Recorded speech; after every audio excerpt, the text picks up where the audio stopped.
ආයුබෝවන් මధుරි Senaratne YouTube channel එකට ඔයාව ඉතාමත් ආදරෙන් පිළිගන්නවා. මම හිතුවා අර කලින් විදිහටම day vlog එකක් කරන්න. ඒ කියන්නේ මේ play වෙන videos ගැනම කතා කරන්න. ඉතින් මේ විදිහට කැමති අයත් ඉන්නවනේ. හරි. ඉතින් අලුත් යාළුවෝ ගොඩක් එකතු වෙලා තියෙනවා. ඒගොල්ලන්වත් සාදරෙන් පිළිගන්න ගමන් පරණ මගේ යාළුවෝ කලින් ඉඳලම රැඳිලා ඉන්න යාළුවෝ තාමත් හෘදයාංගම මතක් කරනවා. මේ ඔයාලා දකින්නේ සාමාන්‍යයෙන් ෆේවරේට්ම පළතුරු මොකක්ද කියලා හොත් මගෙන් නම් රම්බුටන් සහ කොමඩු. ඒක ඉතින් ඩිපෙන්ඩ් වෙනවා තියෙන සිටුේෂන් එකත් එක්ක. නමුත් අර රම්බුටන් කියන දෙයට එහෙම නම් රීප්ලේස්මන්ට් නැහැ.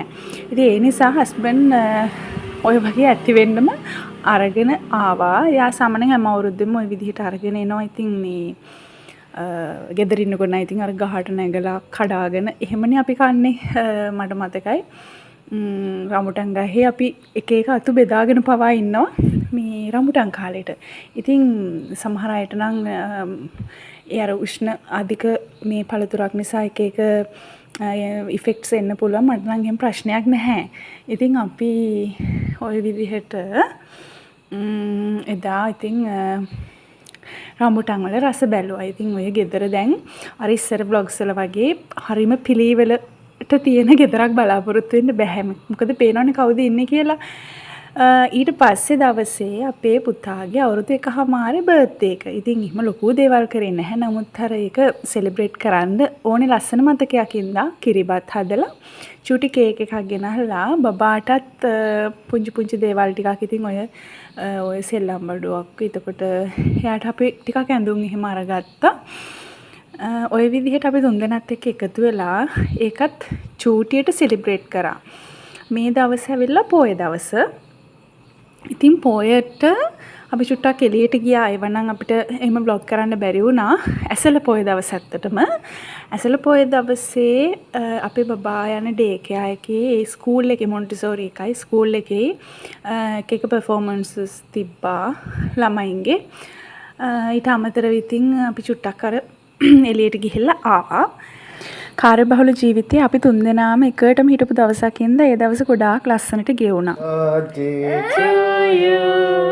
Happy birthday to you. පොය දවසේ සහ මේ පුතාගේ ඉතින් බර්ත්ඩේ එක දවසේනේ අවුරුදු 1මාරක් ඉතින් එයා අපි ළඟට ඇවිල්ලා.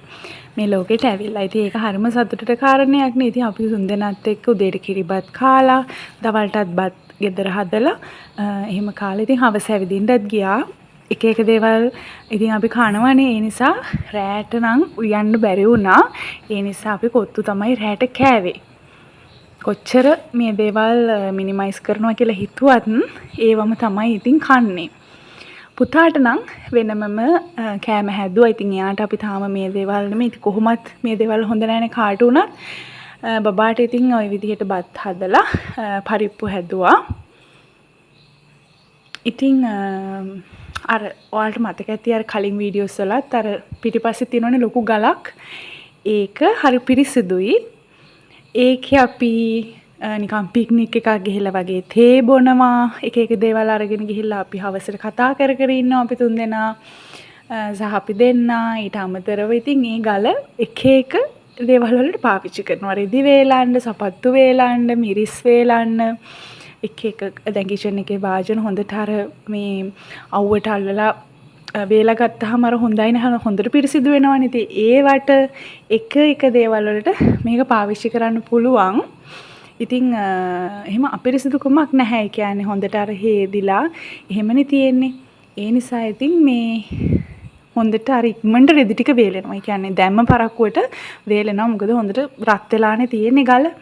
ඉතින් අපිට ඉන්න අලුත් යාළුවෙක් ඉන්නකෝ. ඔයාලට මම යාව ඉන්ට්‍රොඩියුස් කරන්න. මේ ඉන්නේ අපේ පුතාගේ නම් දැන් හොඳම යාළුවා වෙලා තියෙන්නේ. එයා ගෙදර ඉන්නේ මෙයාව හොයාගෙන. මෙයාව බලාගෙන තමයි එන්නේ. ඉතින් එයා හිටියේ නැත්තම් එහෙම පොඩ්ඩක් අවුලුත් යනවා සුදු පුතාට. පූසාගේ පණ්ඩි යන නිසා හොඳත් නැහැ තමයි. නමුත් මම නම් ඉතින් පූසාව අල්ලන්න දෙනවා. ඉතින් අල්ලලා පස්සේ හොඳට සබන් දාලා අත සෝදනවා.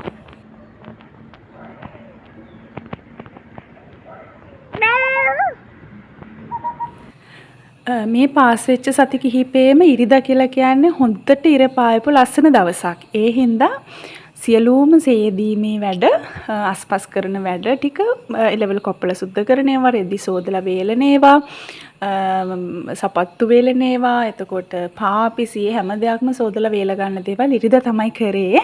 ඉතින් බබත් එක්ක ෂේප් එකේ කරගන්න පුළුවන්. ඊළඟ සතියට අදාළ සියලුම කලමනා ලෑස්ති කරගෙන ගේ අස්පස් කරලා ෆ්‍රෙෂ් වෙන එක තමයි ඉරිදා දවසේ සාමාන්‍යයෙන් අපි කරන්නේ. මේකත් මතකයක් විදිහට අරගත්තේ අර ගම් වතුර කාලේ ගත්ත එකක්. මේ තියෙන අපේ බබාගේ ඩේ කෑ එකට ඉස්සරහා තියෙන ඔය. ඒකේ හොඳටම ගම් වතුර තිබ්බා. සුදු පුතාට හැදුවා චිකන් ටෙම්පරාදු කරලා ඒකට කංකුම්, තක්කාලි, ලූණු, සුදු ලූණු ඒ වගේ දේවල් දාලා පරිප්පු හැදුවා. ඉතින් සුදු පුතා හරි මාසයි පරිප්පු ටෙම්පරාදු කරපුවත් එක්ක බත් වලට. ඊළඟට අපිට කෑම වගේක් දෙන්න සූදානම් කරගෙන තිබුණා. ඒකට බත් උයලා, බත් එක රම්පා, කාලාඹු නැටි ඒ වගේ දේවල් දාලා පරිප්පු එකකුත් ටෙම්පරාදු කරලා චිකන් හදලා ඊට පස්සේ මේකෙත් අර කංකුම් තෙල් දැම්ම, තක්කාලි හැම දාලා ඒකටම බිත්තරයක් දැම්මා. මේ තියෙන්නේ බබාගේ කෑම. අපේ පුතා තාම බත් ඇට හැපෙන විදිහට කන්නේ නැහැ. ඉතින් කොච්චර කරත් අර එතකොට අහකට දාන නිසා ඉතින් ওই විදිහට තමයි තාම දෙන්නේ. මේක මගේ හොඳම යාළුවෙක්ගේ වෙඩින් එක දවස. දැන් මම මේකට අනිවාර්යයෙන්ම සහභාගී වෙන්න ඕනේ. කොහොම වුණත් අර දැන් මේ දවසේ පුතා දැන් මම වලට යන්න නැති දවසක් හින්දා එයත් එක්ක ටික වෙලාවක් ගෙදර ඉන්නවනේ. ඉතින් අර කාලය යනවා දැනෙන්නෙම නැහැ. කොහොම හරි පුතාව ඩේ කෙයා එකට දාලා තමයි මට වෙඩින් එකට යන්න ඕනේ. මොකද යා එක්කන් යන්න විදිහක්වත් වෙන දාලා යන්න විදිහක්වත් තිබ්බේ නැහැ. ඉතින් කරන්න දෙයක් නැහැ. ඒ වගේ අවස්ථාවලට මුහුණ දෙන්න වෙනවා. කොහොමත් ඩේ කෙයා එකට එක්කන් යනකොට එදා 11ට විතර ඇති. දැන් 12ට කලින්වත් අඩුම ගානේ යන්න ඕනේනේ වෙඩින් එකට නේද? ඉතින් ඒ නිසා ওই විදිහට දැන් සාරි එක නම් ඇත්තටම මම වර්ක් කරලා කියන්නේ මම ඔක හදාගත්ත සාරි එකක් කළු පාට රෙද්දට ওই වගේ දේවල් පටියක් අල්ලලා හදාගත්ත සාරි එකක්. ජැකට් එකත් මම පොඩක් එක වෙනස් කරගත්තා. තිබ්බ ජැකට් එකක් මම අත එහෙම වෙනස් කරගත්තා. ඊට පස්සේ කලින් දවසේ රෑ කොහමරි හස්බන්ඩ් එක්කන් ගියා මේ පොඩි පොඩි දේවල් ජුවෙලරි ටික. එතකොට ওই සපත්තු දෙක මම එහෙම ලොකුවට මේ වෙඩින් ෂූ කියලා එහෙම අරගත්තේ නැහැ. මම කොහොමත් දාන්න හැනේ වැඩිය. ඒ නිසා මේ සහ මේ චූටි බෑග් එකත් අරගත්තා. මට හිතෙනවා මේ ජුවෙලරි ටික ලස්සනයි කියලා. ඒ කියන්නේ අර දැන් සාරි එකක් නිකන් ලොකුවට වර්ක් එකක් නැහැනේ. ඒ නිසා ජුවෙලරි ටිකක් අර හෙවි ටිකක් දාන්න ඕනි කියලා මට හිතුණා. මම සාමාන්‍යයෙන් මේවා දාන්නේම අඩුයි. නමුත් මට මේ පාර හිතුණා නැහැ. මම දානවා මේ වගේ ඒවා කියලා. ඉතින් මේ ඔයාලා විශ්වාස කරන්න ඔය දේවල් ටික ඔක්කොම ওই විදිහට එකට හදාගත්තේ මම ඒ වෙඩින් එකට යන දවසේ 11ට විතර. ඒ කියන්නේ එක එක තැන් තැන් වලින් ඇහිඳලා වගේ හරි ගස්ස ගත්තේ. ඔයාලත් එහෙම වෙන්න ඇති. මම නම් එහෙමම තමයි. විශේෂයෙන් මේ දවස්වල මොකද මට ඉඩක් ලැබෙන හැම මොහොතක්ම මම මගේ පැටියයි හස්බන්ඩ් එක්ක ගත කරන්න තමයි ගොඩාක්ම කැමති. ඒක මගෙන් විය යුතු දෙයක් කියලා මම තරමේම විශ්වාස කරනවා. මොකද රැකියාවත් එක්ක සහ පන්තිත් එක්ක ගොඩාක් කාර්යබහුල වෙන නිසා. ඉතින් මගේ විදිහට මට පුළුවන් විදිහට තනියම සාරි එකත් ඔය විදිහට හදාගෙන ජැකට් එකත් හදාගෙන තනියම ලෑස්ති වෙලා චූටියට මේකප් එකක් කරගෙන මේකප් එක නම් කරත් නැහැ වගේ ඔයාලට පේනවා ඇති. සාරි එකේ පොට තව චුට්ටක් හීනියට ගන්නත් තිබුණා. මම චුට්ටක් අර මේ මහත් වෙලා ඇත්තටම මේ ඩිලිවරි එකෙන් පස්සේ තාම යථා තත්ත්වයටපත් වෙලා නැහැ. ඒ නිසා අර ටිකක් කැතයි වගේ. ඒ නිසා මේ පොට ටිකක් මහතට දැම්මා. ජැකට් එක බලන්නකො ලස්සනයිද කියලා. ඕක මම මහලා ඒ කියන්නේ මමම රෙදි තෝරලා මහාගත්ත ජැකට් එකක්. සාරි එකත් රෙද්දක් අරගෙන මම්මම හදාගත්ත සාරි එකක්. ඉතින් මේ ඉන්නේ මගේ ග්‍රේඩ් 6 වල ඉඳලා ඉන්න හොඳම යාළුවෝ ටිකක්. යාළුවගේ කායකේම අපි ගෙදර ආවා. අපේ ගෙදර ආවා. ගෙදර ඇවිල්ලා තේ එකක් එහෙම බීලා යාළුවෝ ටික ගියා. ඒගොල්ලන් නාන්න ගියා. ඒ සෙට් එක මට හිතුණා ඉතින් දැන් මං අම්මා කෙනෙක්නේ.